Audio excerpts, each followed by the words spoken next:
What are the main types of pollution and what can be done to prevent pollution or to reduce its effect?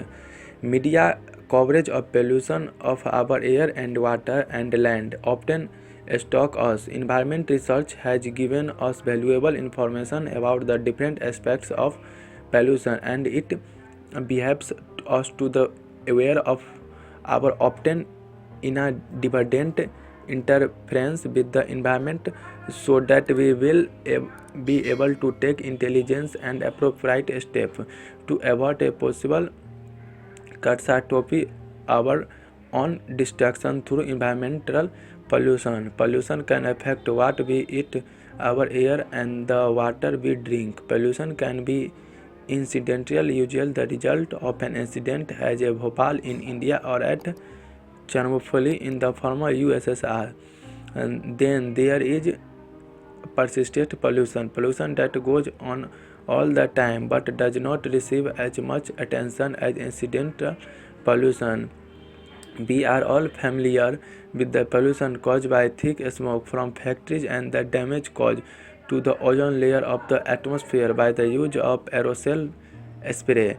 Air is polluted by substances that may occur as solid particle, liquid droplet, gases, or as a mixture of these forms. Carbon monoxide is the most abundant and widely distributed in the air we breathe.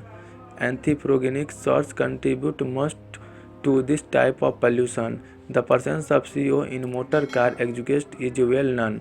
Other pollutant is emission of internal combustion engines are hydrocarbon and nitrogen gases. Air is also polluted by sulfur oxide. Apart from these gases, there are small solid particles and liquid droplets, and collectively called particulates, which are feathered to affect the respiratory system.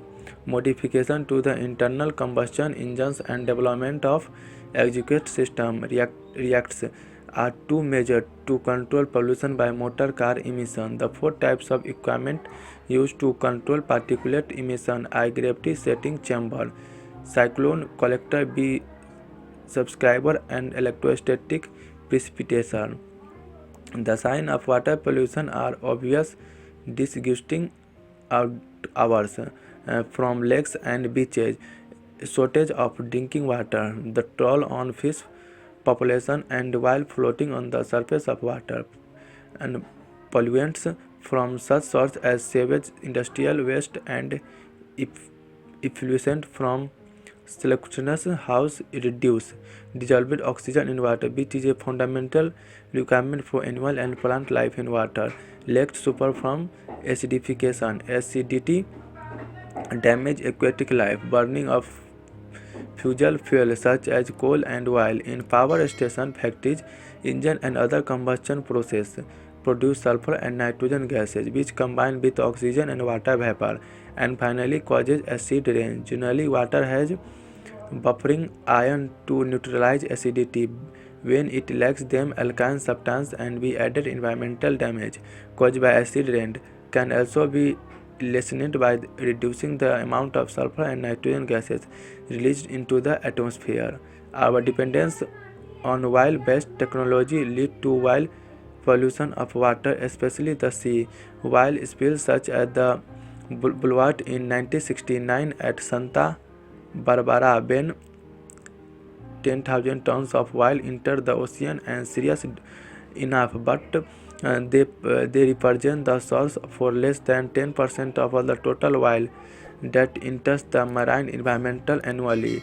Waste and oil and grease from industry contribute significantly to marine pollution, while flames in the sea rated its intake of oxygen and animal life is affected. Water beds are damaged when they are smeared by oil. Fish and lobster that live in the bottom are killed and washed ashore to prevent oil spill in harbors. Floating booms are used. Another method of combating this pollution is the use of water bubble barriers. Certain chemicals are also used to get or solidify oil. Then there are mechanical methods to clean up. Tap water always Tap water almost always contain harmless amount of organic and inorganic substance. Inorganic substances such as lead and nitrate are cause of concern. Lead is necessary for the human body, but it should not be more than 10 milligrams per week per person. But dissolved lead pipes used in the distribution network acid lead to dissolve. To prevent this, safer material are to be used. Another measure is to make water slightly alkaline by adding lime and soda ash.